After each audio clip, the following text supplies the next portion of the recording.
இப்போ இந்த வீடியோவில் நம்ம என்ன பார்க்க போகிறோம்னா யக்ஷினியை பற்றி.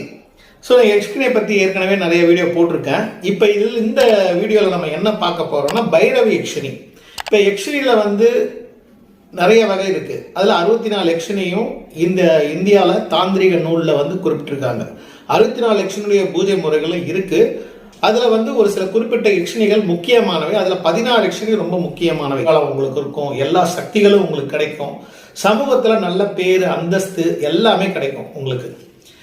இது ரொம்ப சுலபமான முறை தான் நண்பர்களே. இந்த யக்ஷினியை வந்து வசியம் பண்ணி இப்போ வந்து நீங்கள் வந்து எப்படி இருந்தீங்கன்னா அதனுடைய வசிய முறைகளை நான் உங்களுக்கு சொல்கிறேன். சரி, அதுக்கு முன்னாடி இந்த யக்ஷினியால என்ன பலன் சார் அப்படின்னு பார்த்தீங்கன்னா, இந்த பைரவி யக்ஷினி வந்து உங்களுக்கு அனைத்து விஷயங்களையும் உங்களுக்கு சொல்லும். பாதுகாசனம், அஷ்டகர்மம், வசியம், மோகனம், ஸ்தம்பனம், உச்சாடனம், வித்வேஷனம், ஆகர்ஷணம், மாரணம், பேதனம், இந்த 8 விதமான அஷ்டகர்மங்களையும் செய்யக்கூடியது.